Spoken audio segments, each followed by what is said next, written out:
Como tema do estudo da noite, eu escolhi para que a gente possa fazer algumas reflexões sobre o Pai Nosso. Nós sabemos que o Pai Nosso é uma oração que foi ensinada por Jesus, uma oração muito popular, né? É difícil uma pessoa que nunca tenha, ou pelo se não fez essa oração, mas pelo menos que nunca tenha ouvido essa oração. Mas é importante que a gente pare para analisar o significado dessa oração. O que o Pai Nosso nos diz? O que Jesus queria nos ensinar com essa oração? O Pai Nosso, ele foi uma das passagens mais belas do Evangelho de Jesus, né? O Pai Nosso, ele foi proferido logo após o Sermão da Montanha, né? Então foi aquela passagem maravilhosa que Jesus explicou das bem-aventuranças, que houve a multiplicação de pães e peixes. E aí, num dado momento, um dos discípulos de Jesus indaga Jesus e pergunta para ele como é que se nós deveríamos fazer uma oração. E aí o Jesus faz uma explicação e logo em seguida ele ensina para que nós fizéssemos a oração do Pai Nosso. Então é de grande riqueza de detalhes e de ensinamentos, como tudo em Jesus. Esse estudo aqui, porque como essa oração ela é, digamos assim, um dos pilares do cristianismo, então vocês vão encontrar vários livros comentando, várias palestras, né? Mas o material que eu preparei hoje, ele tem como base o livro Pai Nosso, que é a psicografia de Chico Xavier pelo Espírito Meimei. Então esse estudo ele foi orientado justamente por esse livro. Então quem tiver curiosidade ou quiser se aprofundar um pouco mais, eu recomendo a leitura desse livro. É bem simples, mas assim, é de uma grandeza de ensinamento muito grande. Então, no primeiro momento, como eu disse, um dos discípulos de Jesus pergunta para ele como é que se deve fazer a oração. E essa passagem ela está em Mateus, capítulo 6. E Jesus começa a nos ensinar a forma de orar. Porque as pessoas naquela época, elas estavam muito preocupadas com o exterior. O povo judeu era um povo extremamente ritualista, cheio de regras. Então, assim, as orações seguiam todo aquele ritual, toda aquela parte exterior, né, que deveria ser pública, lá no templo. E Jesus ele vem e nos diz o seguinte: e quando orares, não sejas como os hipócritas, pois se comprazem em orar em pé nas sinagogas e às esquinas das ruas para serem vistos pelos homens. Em verdade vos digo que já receberam o seu galardão.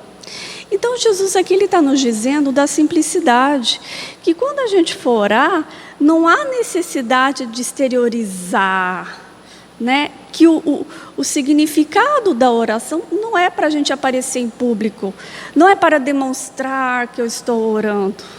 O significado da oração é algo muito mais o quê? Muito mais íntimo. E se a gente for trazer para o nosso dia a dia, nós percebemos como esse ensinamento de Jesus é atual.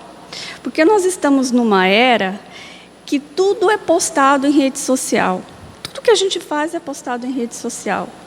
Nós queremos, na maioria das vezes, exteriorizar ou mostrar aquela imagem que muitas vezes nós não somos. E era isso que Jesus estava querendo combater, para que a oração não fosse algo só exterior. E continuando, mas tu, quando orares, entra no teu aposento e fecha a tua porta. Ora a teu pai que está em secreto, e teu pai que vem em secreto te recompensará publicamente. Então, ele está querendo dizer o quê? Que a prece, que quando é para a gente entrar no nosso aposento, é para a gente entrar no íntimo. Então, quando nós formos fazer uma prece a Deus, nós devemos o quê? Entrar no nosso íntimo, no nosso coração. Nós devemos o quê? Nós devemos nos recolher sobre o ponto de vista dos nossos pensamentos, dos nossos sentimentos, examinando qual o motivo que eu estou fazendo aquela oração. Nos concentrarmos. E quando ele diz fechar a porta, seria o quê? Seria desligar daquilo que possa nos atrapalhar, de pensamentos, de distrações. Então, nesse momento, nós devemos o quê? Nos recolher. Nós podemos fazer uma prece em público? Podemos. Podemos fazer uma prece em público, desde que o significado dessa prece, o significado dessa oração, seja algo que venha do nosso íntimo, que venha do nosso coração, e não algo só para ser apresentado. Porque não é esse os motivos pelos quais nós devemos orar a Deus. E orando, aí Jesus continua, e orando, não useis de vãs repetições, como os gentios, que pensam que por muito falarem serão ouvidos. Não vos assemelheis, pois, a eles, porque vosso Pai sabe o que vos é necessário antes de vos pedirdes. Então, nós não precisamos usar aquela linguagem rebuscada, aquela exteriorização cheia de simbologia. Devemos orar ajoelhados. Devemos fazer tal coisa antes de orar. Devemos nos abster de comer tal coisa. Devemos orar a tal horário da manhã ou da noite. Não é isso que Jesus quer. O que Jesus está nos ensinando aqui, que a prece, a oração, ela deve ser algo simples, algo que parta o quê? Do nosso íntimo, algo que nasça do nosso íntimo, do nosso coração. E que muitas vezes, em determinadas situações, nós não vamos ter nem palavras. A gente pode estar numa situação de tanta dor, de tanto sofrimento, que muitas vezes a nossa oração é no silêncio, é exteriorizando um sentimento. Quantas vezes no nosso íntimo nós estamos chorando, nós estamos em tanto sofrimento que não sabemos nem o que pedir para Deus, que a única coisa que nós queremos o que é ser consolados. E é nesse momento de entrega, de recolhimento em oração, é que Deus vai nos encaminhar o quê? Benfeitores, espíritos protetores, para que possa o quê? Fazer aquela higienização mental. Porque muitas vezes tamanha é o nosso desespero, a nossa dor, o nosso sofrimento, a nossa perturbação, que uma prece, ela é capaz o quê? De fazer com que a gente se acalme, seja feita aquela higienização mental, aquela higienização espiritual, e aí a gente se acalma. Quantas vezes no desespero a gente faz uma prece, chora, roga a Deus, e depois a gente se acalma. Por quê? Porque a nossa prece, todas as nossas preces são ouvidas. Só que muitas vezes a gente pede algo que ainda não é para nós, não é no momento, não vai nos fazer bem. Mas Deus nos ouve. Ele manda espíritos benfeitores que vão ali, vão nos ajudar, vai nos acalmar, vai nos reequilibrar. Muitas vezes a gente dorme à noite com tantos problemas, faz uma prece sincera a Deus e no outro dia a gente consegue pensar melhor e encontrar uma solução. É isso que Jesus ele está nos chamando. É isso que Jesus está ensinando aquele povo que não sabia orar. É um povo cuja o relacionamento com Deus era um relacionamento distante, onde a prece era algo público, era como se você fosse, como se fosse uma convenção social. Era isso que era a prece naquele tempo. E aí Jesus inicia, ensinando o Pai Nosso. Aí ele começa: Pai nosso que estais no céu. E quando ele profere essa primeira palavra, essa primeira frase, é um motivo de uma grande revolução sobre o ponto de vista religioso da época. Por quê? Porque naquela época, ninguém se referia a Deus como Pai. Deus era tido como Senhor. Então existia toda uma regra de etiqueta quando você fosse fazer uma oração para Deus. Você deveria se prostrar e iniciar Senhor. E as pessoas da época, elas tinham aquela imagem de que Deus era quem? Era o juiz. Então, se você não praticasse todas as leis que estavam ali, ao final da sua vida você seria julgado. E Deus aplicaria uma pena a você. Então Deus era juiz e Deus era carrasco. E aí vem Jesus e fala, Pai Nosso. Aquilo modificou totalmente a estrutura religiosa da época. Jesus popularizou Deus, trouxe Deus para próximo da humanidade.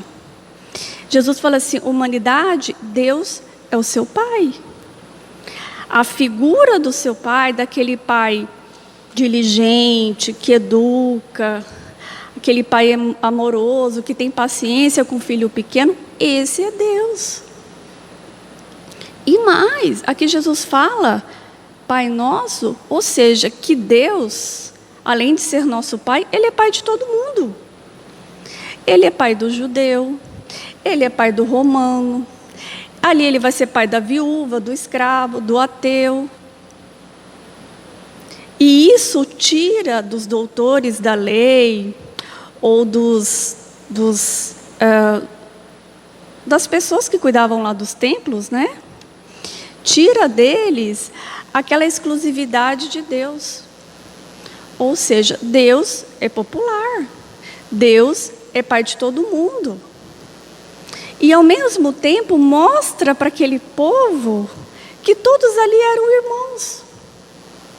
Imagina como deve ter sido difícil para o povo judeu entender que ele era irmão do romano, porque o romano tinha conquistado e exercia todo o poder bélico ali na Judéia. Que o judeu era irmão do samaritano. É a mesma coisa de falar assim, ó, vocês brasileiros são todos irmãos. Vocês são os irmãos do político corrupto. Você é irmão daquele que está cumprindo pena no sistema da prostituta, do pobre, do rico, daquela pessoa que você não gosta, daquele vizinho que você, daquele familiar. Familiar não, que familiar já, né, tem laços de sangue. Mas para aquele povo foi algo muito difícil de ser e muito revolucionário. E mais ainda, quando ele diz, Pai Nosso, que estás nos céus. O que quer dizer céu? Céu aqui é no sentido figurado. Porque Jesus falava em parábolas de forma que as pessoas conseguissem compreender melhor. Então, quando ele fala de céu, o céu ele cobre todo o orbe terrestre. Então, Deus está em todo lugar. Todo lugar no planeta Terra. Porque as pessoas também não tinham, naquela época, conhecimento da existência de outros planetas, da galáxia. Era só aquele mundinho ali, né? Então, quando Jesus fala que Deus está no céu, ou seja, em todo lugar tem Deus. E aí ele tira também Deus dos templos. Porque antes a casa de Deus era o templo. Agora não. Aqui Jesus explica, ó, Pai Nosso que estais no céu. Ou seja, Deus é nosso Pai, vocês todos são irmãos e Deus está em todo lugar. Então vocês, para encontrar com Deus, não precisa ir em templo, não precisa ter aquela ideia distante, porque Deus é próximo e que todos vocês são irmãos. A Anete Guimarães, numa palestra que ela diz que foi um dos motivos pelos quais Jesus foi crucificado, foi justamente quando ele ensinou o Pai Nosso. Porque, segundo os doutores da lei da época, era uma forma desrespeitosa que Jesus se dirigia à divindade. Então aqui ele revolucionou. E aí o espírito Meimei, ela faz o seguinte comentário. O mestre queria dizer-nos que Deus, acima de tudo, é nosso Pai, Criador dos homens, das estrelas e das flores, Senhor dos céus e da terra. Para Ele, todos somos filhos abençoados. Como essa afirmativa, Jesus igualmente nos explicou que somos no mundo uma só família e que, por isso, todos somos irmãos, com o dever de ajudar-nos uns aos outros. E aí continua, né? A segunda frase, Jesus diz: santificado seja o teu nome. E quando ele diz aqui santificado, ele não está se referindo àquela forma exterior, ritualista da época. A santificação de Jesus é pela vivência do que ele ensinou. E como ele já tinha proferido o sermão da montanha, ele estava se referindo o quê? Às leis naturais, que é tudo explicado lá no sermão da montanha. Todos os ensinamentos de Jesus estão ali. E ele, além de explicar, ele estava o quê? Vivenciando, demonstrando para nós como é que nós devemos santificar o nome de Deus. Não é só com palavras, não é só com o mundo exterior, não é só com a aparência. Porque Deus conhece o nosso íntimo. E Meimei também faz um comentário. Por essa razão, devemos lembrar que estaremos santificando o nome de Deus sempre que estivermos realizando o melhor que possamos fazer. Olha que linda essa frase. O melhor que possamos fazer. Deus não nos pede coisas das quais nós não temos condições de fazer. A sua dificuldade, a minha dificuldade, a nossa dificuldade vai ser proporcional à nossa capacidade de superar, de superação. Mas para isso nós devemos fazer o quê? O nosso melhor. Para santificar o nome de Deus, santificado seja o vosso nome, nós devemos fazer o quê? O nosso melhor. Onde quer que a gente esteja, em todos os aspectos da nossa vida, devemos fazer o nosso melhor. Nem mais, nem menos. E nós temos condições de fazer isso. E aí tem a outra frase, né? Venha a nós o vosso reino. E que reino que é esse que Jesus estava se referindo? Nós sabemos que é o reino espiritual, porque lá na frente Jesus disse que o reino de Deus, que o reino dele não era desse mundo. Não era do mundo o quê? Do mundo material. E a dificuldade do povo da época é que eles esperavam que o Filho de Deus trouxesse toda a glória do reino de Deus, implantasse o reino de Deus na terra. Mas era um reino o quê? Um reino material. Eles achavam que o Filho de Deus escolhido ia trazer glória para o povo judeu, que ia expulsar os inimigos, ia trazer muita riqueza, muita fartura.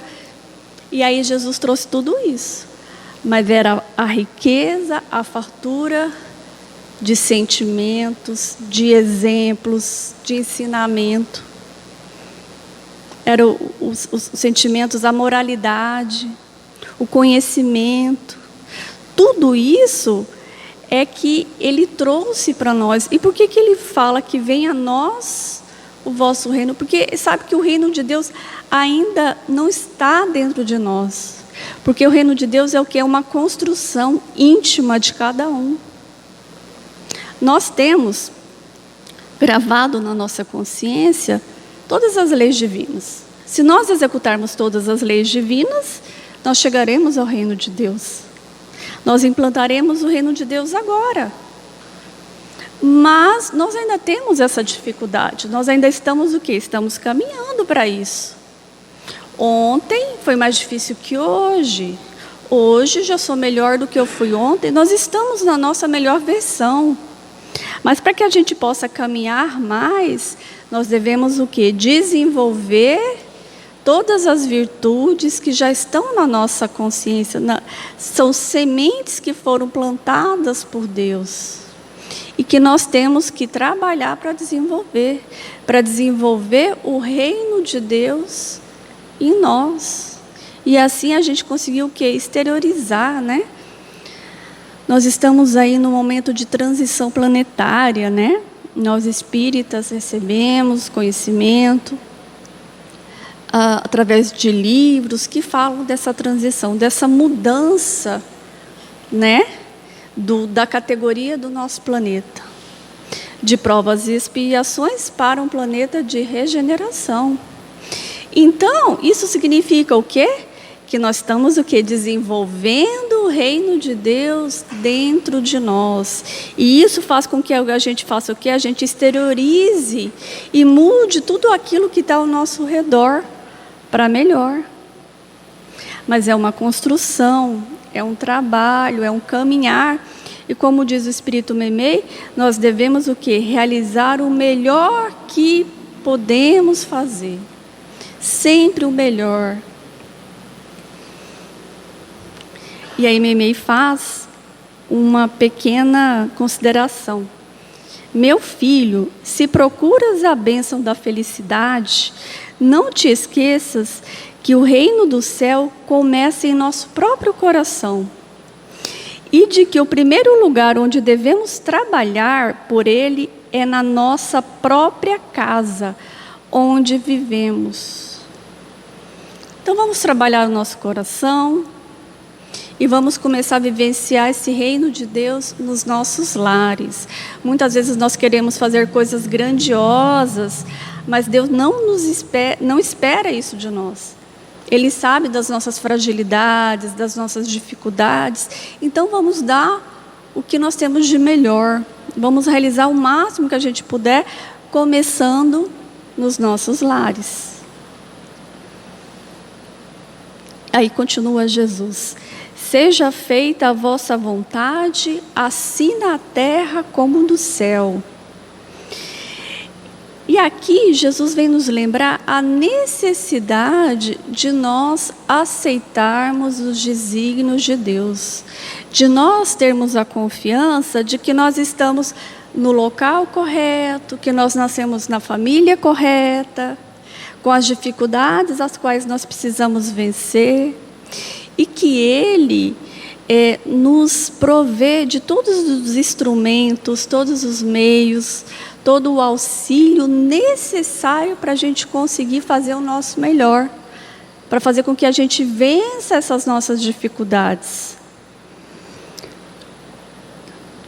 E é importante também que quando Ele pede, Ele diz que seja feita a vossa vontade, ou seja, a vontade de Deus, é ao mesmo tempo uma aceitação passiva, no sentido da gente não se revoltar, muitas vezes por algumas circunstâncias, por algumas dificuldades, por sofrimentos, doenças que batem a nossa porta e que são instrumentos para a nossa evolução espiritual, mas também aquela aceitação ativa, da qual nós devemos o quê? Aceitar os ensinamentos dele.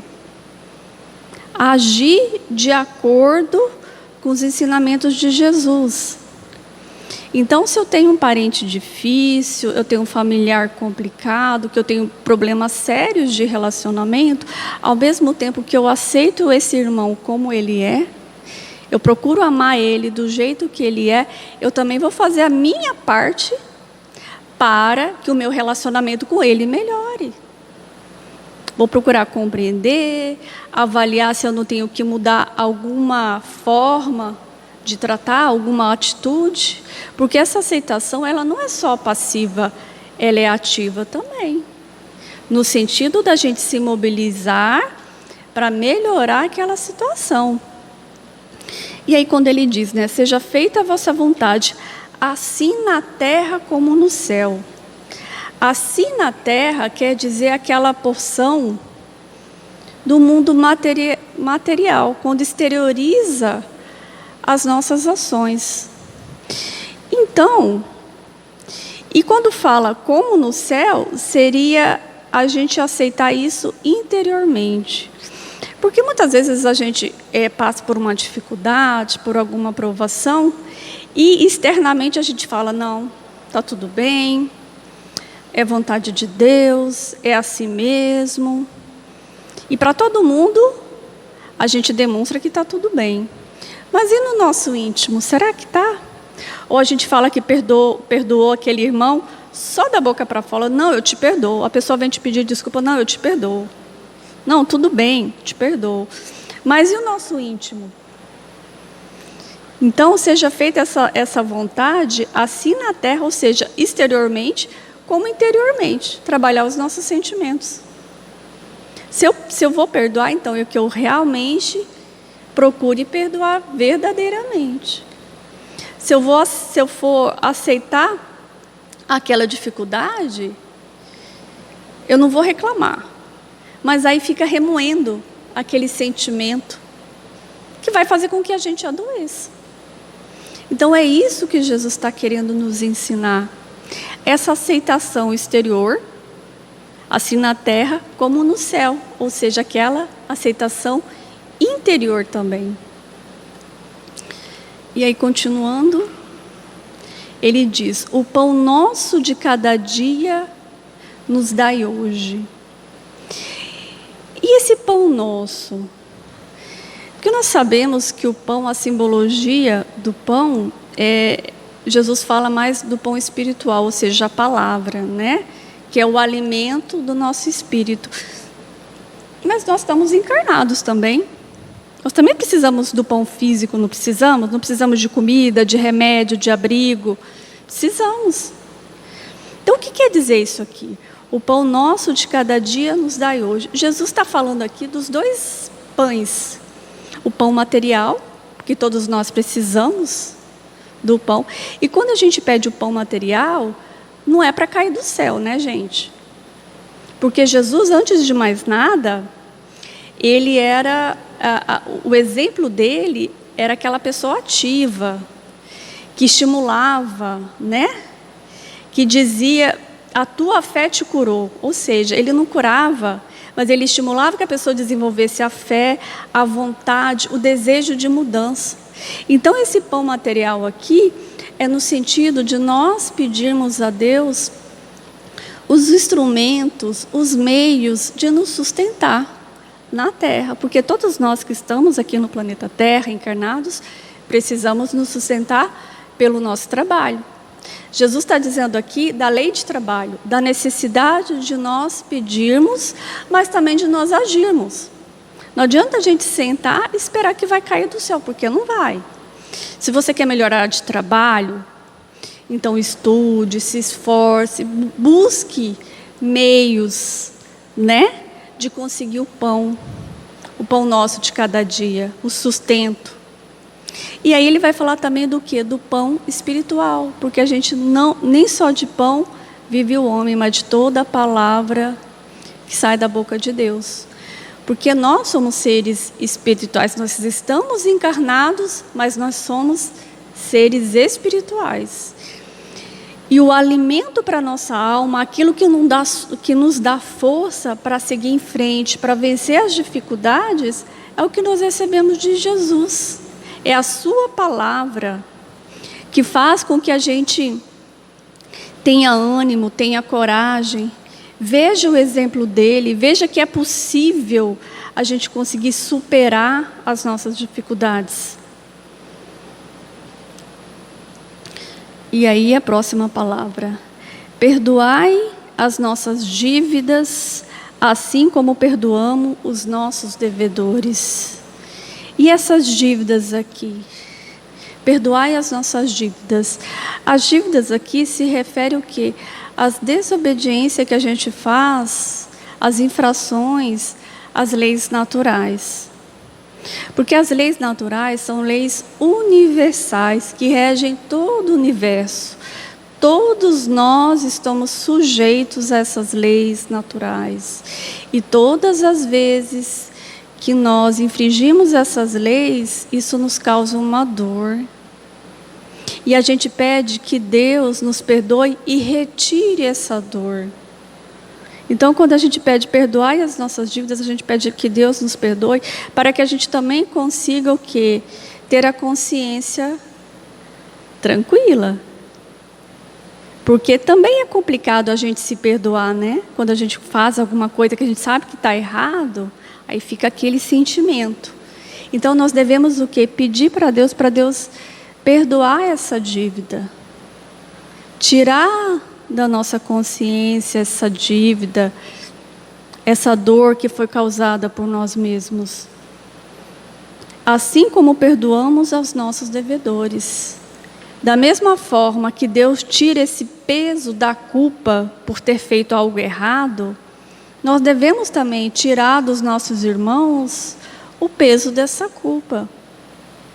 Porque eu quero que minha dor seja aliviada por Deus. Então eu também tenho que aliviar a dor do meu irmão. Porque nós somos irmãos, somos filhos do mesmo Pai. Estamos aqui no planeta Terra, sujeito às mesmas dores, às mesmas dificuldades. Muito provavelmente aquilo que o irmão me fez, que me causou dor, se eu estivesse no lugar dele, muito provavelmente eu também o faria. Porque a nossa, digamos assim, o nosso nível moral é muito parecido. Talvez eu tenha dificuldade em determinada área, mas o meu irmão tem outra. Então é isso que Jesus está querendo nos dizer. Pedir a Deus que alivie a nossa dor, o nosso sentimento de culpa por aquilo que a gente fez de errado, para que a gente consiga se perdoar e seguir em frente, mas que ao mesmo tempo a gente também faça isso pelo nosso irmão, porque a dor dele é a nossa dor. E aí Jesus continua: e não nos deixeis cair em tentação. O que seria essa tentação? Essa tentação, irmãos, são aqueles desejos irresistíveis. Nem sempre são coisas erradas, mas na maioria das vezes, quando tomamos determinadas decisões de pronto, isso pode nos prejudicar. Por exemplo, comer chocolate é errado? A priori não é.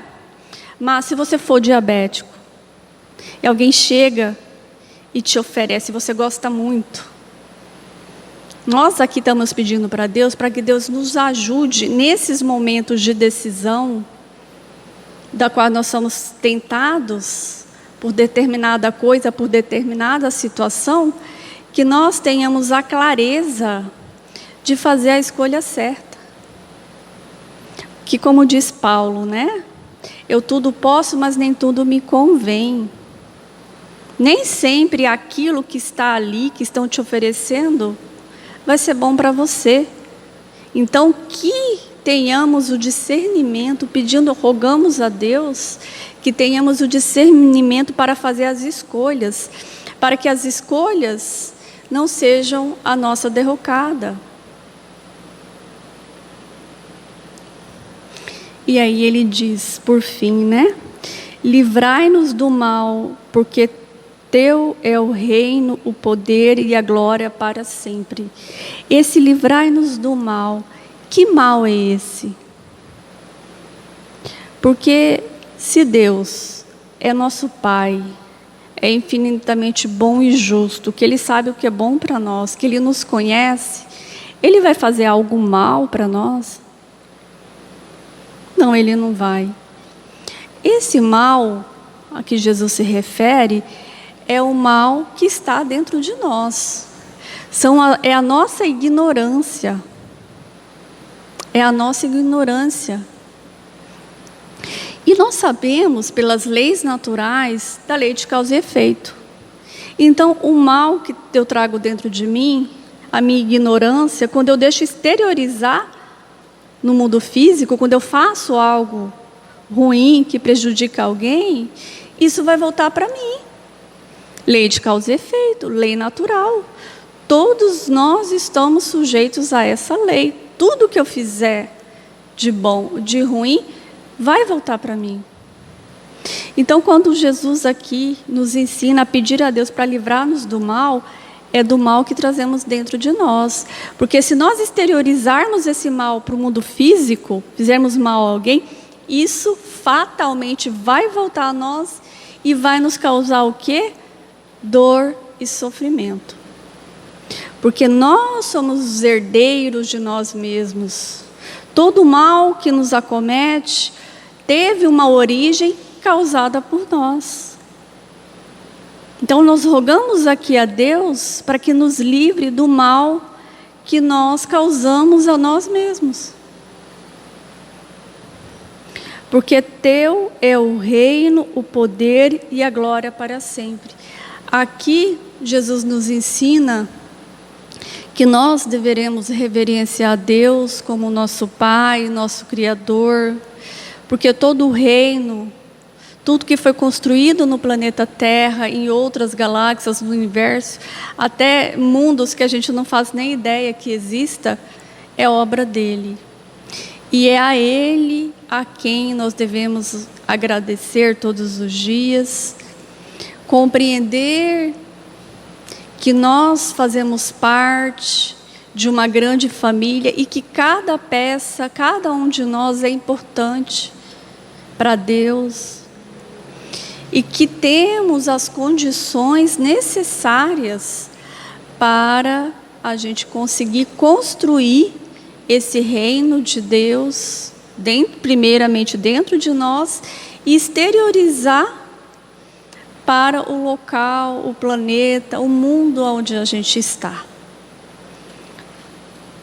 E aí Meimei, ela finaliza: o reino da vida, com todas as suas notas de grandeza, pertence a Deus. Todo o poder e toda a glória do universo, todos os recursos, todas as possibilidades da existência são da providência divina. Mas em nosso círculo de ação, a vontade é nossa, temos o nosso livre-arbítrio.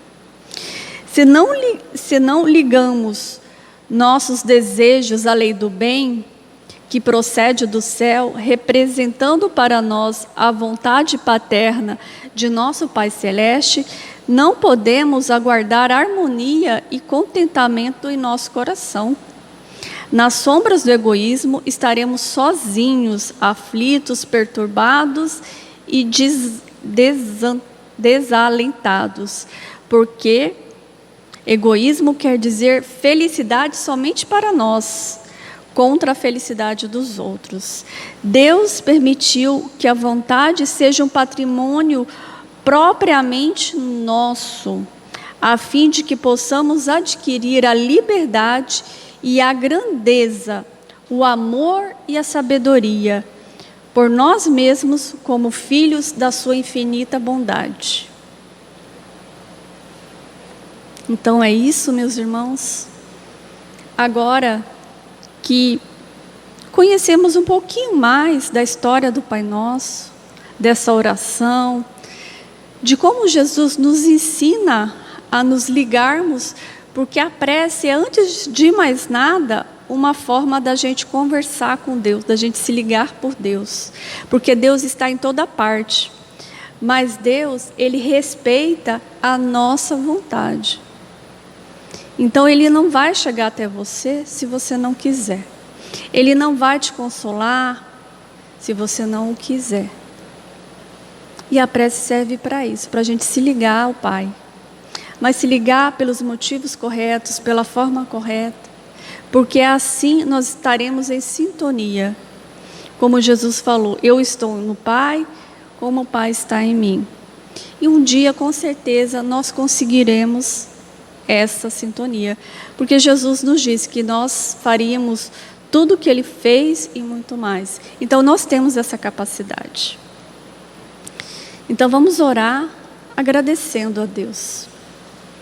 Deus, nosso Pai, de amor e bondade, te agradecemos infinitamente pelo dom da vida, por tudo que nos cerca, por todas as possibilidades, por todas as dificuldades também, pois sabemos que são necessárias para o nosso caminhar, que o Senhor possa estar sempre presente em nossa vida, nos ajudando a fazer escolhas corretas, para que possamos, enfim, construir o reino de Deus dentro de nós e no nosso exterior. Gratidão, Deus, obrigada, Jesus, que assim seja.